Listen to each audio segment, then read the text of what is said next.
الحمد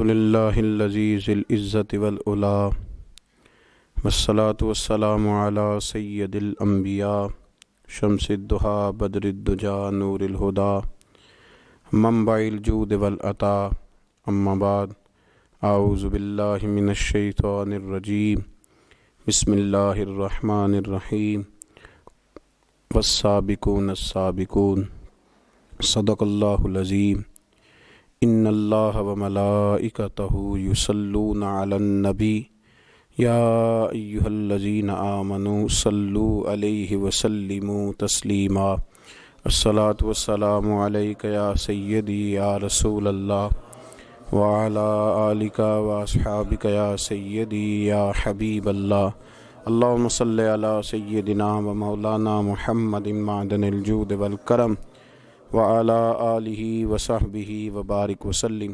حمد و صلاۃ کے بعد ماہ جمادی الثانی امیر المومنین خلیفۃ المسلمین جانشین مصطفیٰ صلی اللہ علیہ وسلم خلیفہ اول حضرت جناب سیدنا ابو بکر صدیق رضی اللہ تعالی عنہ کا یوم وصال ہے۔ اسی ماہ مبارک کی 22 تاریخ کو آپ نے وصال فرمایا۔ اسی کی مناسبت سے ایک سلسلہ گفتگو حضرت ابو بکر صدیق رضی اللہ تعالیٰ عنہ کے اخلاق و تعلیمات اس عنوان سے شروع کیا جا رہا ہے۔ اللہ تبارک و تعالی ہمارا یہ نذرانہ بارگاہ صدیق اکبر میں مقبول فرمائے اور اللہ اسے قبول کر کے ہمارے لیے ذریعہ نجات اور توشہ آخرت بنائے۔ حضرت ابو بکر صدیق کے بارے میں امت جانتی ہے کہ آپ سابقون الاولون میں سے ہیں۔ جن لوگوں کو قرآن مجید نے کہا والسابقون السابقون، وہ جو سبقت لے جانے والے تھے وہ سبقت لے ہی گئے، یہ سبقت لے جانے والوں میں سے ہیں۔ حضرت ابو بکر صدیق رضی اللہ تعالیٰ عنہ کے اخلاق میں، تعلیمات میں جو چیز سب سے زیادہ نمایاں ہے، جو سب سے زیادہ اعلیٰ ہے، جو سب سے زیادہ عرفہ ہے، وہ یہ ہے کہ ان کے جلووں میں، ان کے اخلاق میں نبی پاک علیہ الصلاۃ والسلام کی سیرت کا مکمل عکس دکھائی دیتا ہے۔ انہوں نے اپنے آپ کو نبی پاک صلی اللہ تعالیٰ علیہ وسلم کی مقدس سیرت کے مطابق ڈھال لیا تھا۔ اٹھنا، بیٹھنا، چلنا، بولنا، وہ سمجھ گئے تھے کہ اللہ کے نبی صلی اللہ علیہ وسلم کے رضا کیا ہے۔ کوشش کرتے تھے کہ زیادہ بحث نہ ہو بلکہ جو حضور فرما دیں، آپس میں اس پر زیادہ تکرار نہ کی جائے بلکہ سنا جائے اور فوراً اس پر عمل کیا جائے۔ صحابہ ایسا کرتے بھی نہیں تھے، لیکن ہمارے زمانے میں کچھ باتوں پر بحث ہوتی ہے، تکرار ہوتی ہے۔ جناب ابو بکر صدیق رضی اللہ تعالیٰ عنہ کا مطمع نظر تھا کہ جو محبوب فرما دیں، جس وقت فرما دیں، جس حال میں فرما دیں، اس پر عمل کرنا۔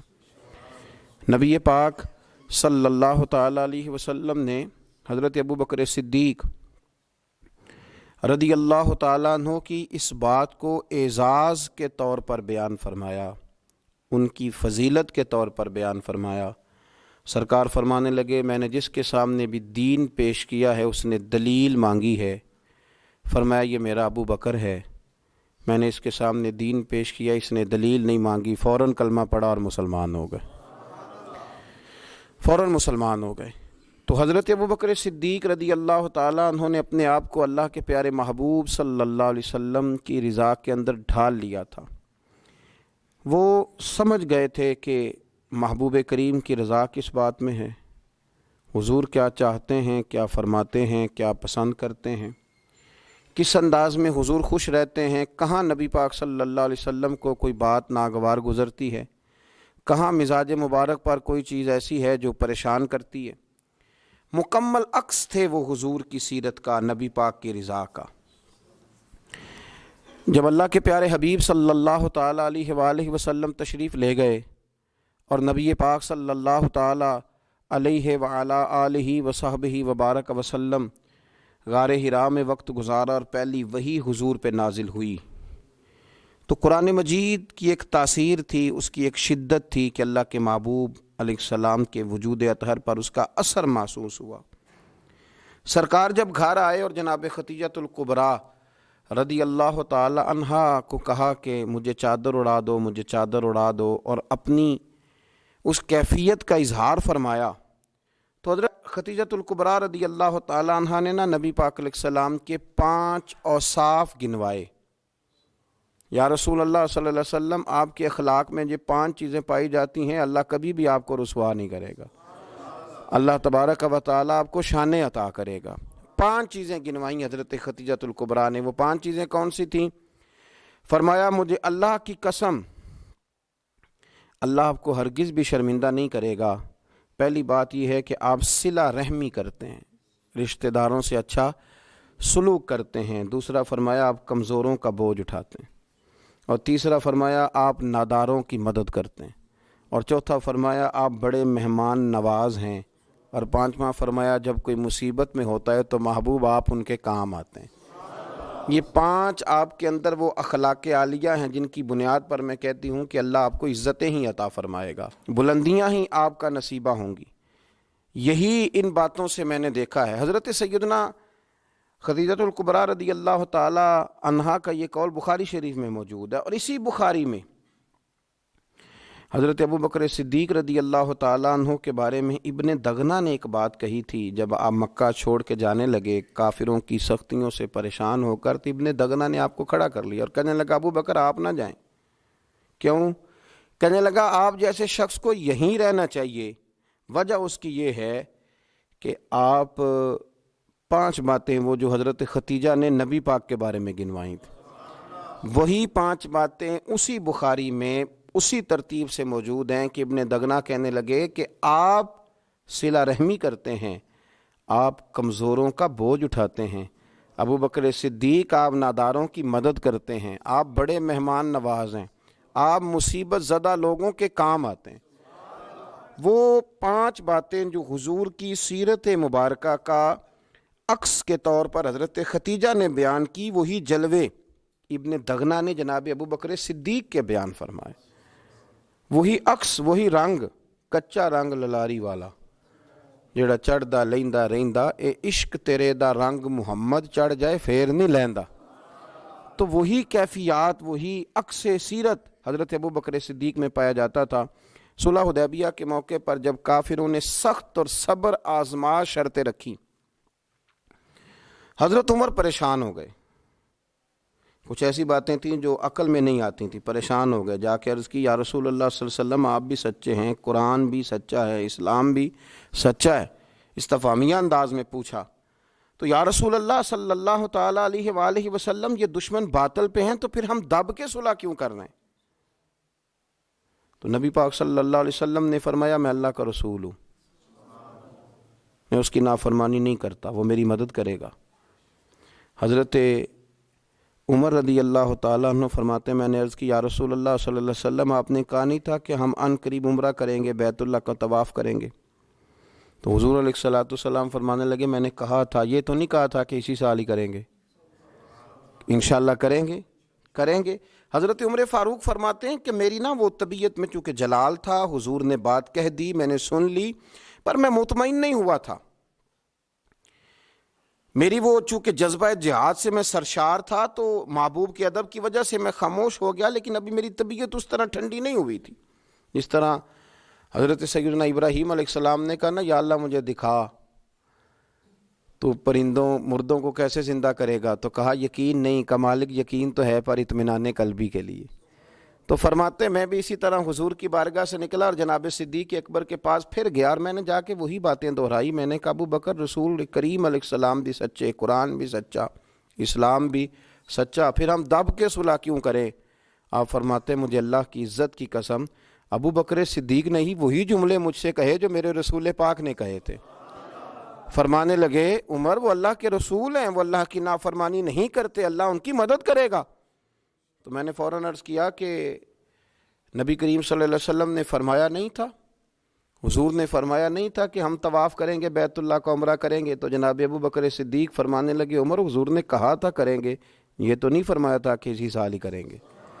تو آپ فرماتے ہیں جب میری طبیعت مطمئن ہوئی، تھوڑی دیر کے بعد میں اپنے آپ کو میں نے ٹھنڈا پایا تو میرے دل میں خیال آیا کہ عمر تو ابو بکر کے ایمان تک تو نہیں پہنچ سکتا، تو وہاں تک تو نہیں جا سکتا جو ان کا مزاج ہے، جو ان کی طبیعت ہے، اور جہاں تک وہ محبوب کی غلامی کرتے ہیں، دوستو عکس بنا لیا اپنے آپ کو، عکس اپنے آپ کو اس رضا میں ڈھال لیا جو نبی پاک کی رضا تھی، اپنے آپ کو وہاں لا کے کھڑا کر دیا جہاں کھڑا ہونا مدینے والے رسول پسند فرمایا کرتے تھے، اپنے آپ کو ان چیزوں کا عادی بنایا جو چیزیں میرے نبی کی چاہت تھیں۔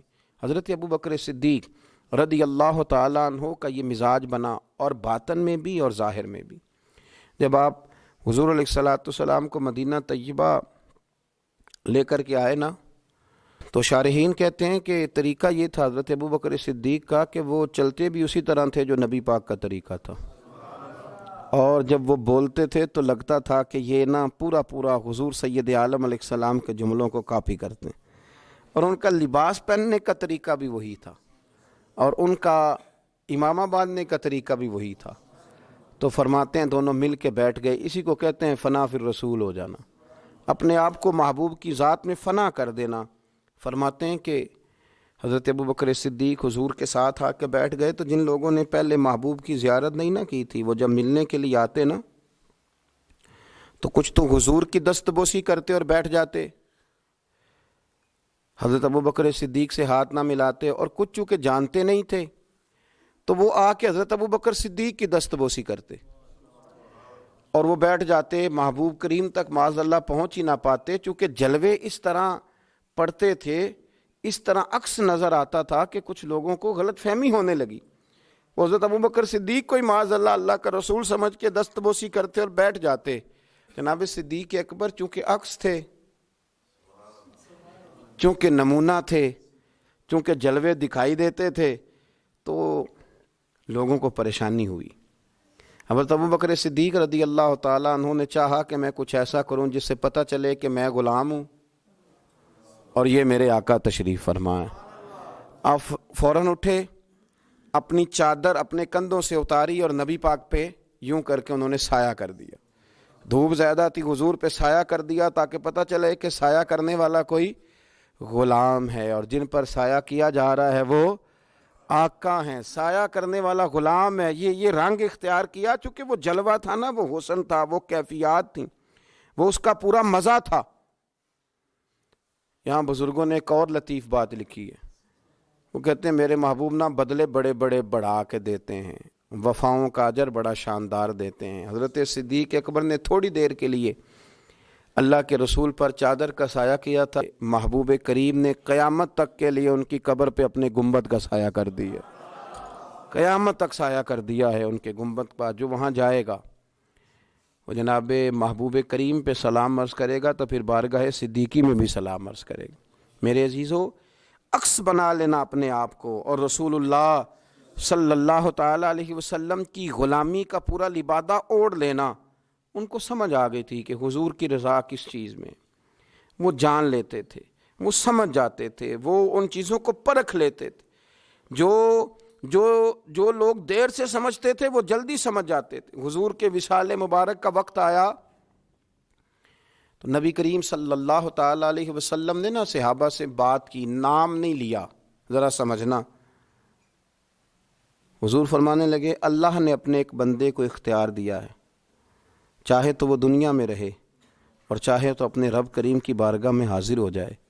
اللہ نے اپنے ایک بندے کو اختیار، اس بندے کا نام نہیں لیا، بس محبوب کی زبان سے جو جملے نکلے تو پیچھے بیٹھے تھے جناب صدیق اکبر رونے لگے، آنسو ٹپکنے لگے، داڑھی بھیگنے لگی۔